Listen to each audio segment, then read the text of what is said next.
নমস্কাৰ। কৰ্মচাৰী আৰু পেঞ্চনাৰৰ কাৰণে এটা অতি গুৰুত্বপূৰ্ণ ভাল খবৰ। ইতিমধ্যেই DA আৰু DR 50ৰ ঘৰ পাৰ হৈ 53% হৈছে আৰু ইতিমধ্যেই অক্টোবৰ মাহৰ AICPI প্ৰাইচ ইণ্ডেক্সো প্ৰকাশ পাইছে। সেই অনুসৰি জানুৱাৰীলৈকে 56% বৰ্ধিত DA হোৱাৰ পূৰ্ণ সম্ভাৱনা আছে।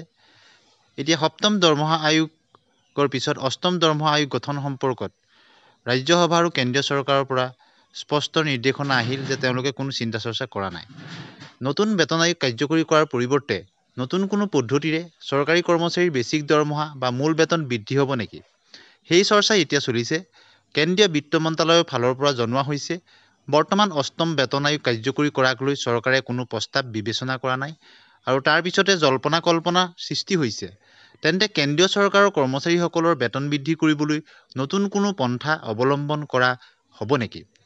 অৰ্থাৎ নতুন দৰমহা আয়োগ গঠন নকৰাকৈ মূল বেছিক দৰমহা বা মূল বেছিক পেঞ্চনৰ বৃদ্ধি কৰা হ'ব নেকি? মিডিয়া ৰিপৰ্ট অনুসৰি কেন্দ্ৰীয় চৰকাৰৰ কৰ্মচাৰীসকলৰ সংগঠনৰ প্ৰতিনিধিসকলে জনাইছে যে 2016 চনত অন্তিমবাৰৰ বেছিক দৰমহা পৰিৱৰ্তন কৰা হৈছিল। তেতিয়া কাৰ্যকৰী হৈছিল সপ্তম বেতন আয়োগ।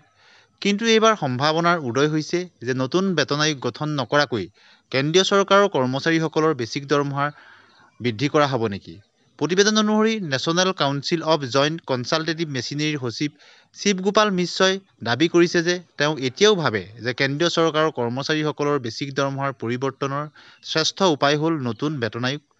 কিন্তু কেন্দ্ৰীয় চৰকাৰে এই পৰিপ্ৰেক্ষিতত তেওঁ জনাইছে যে চৰকাৰী কৰ্মচাৰীসকলৰ বেছিক দৰমহা পৰিৱৰ্তনক লৈ যদি কোনো পৰিকল্পনা থাকে কেন্দ্ৰৰ, তেন্তে সেয়া আগতেই কৰ্মচাৰী সংগঠনৰ সৈতে আলোচনা কৰিব।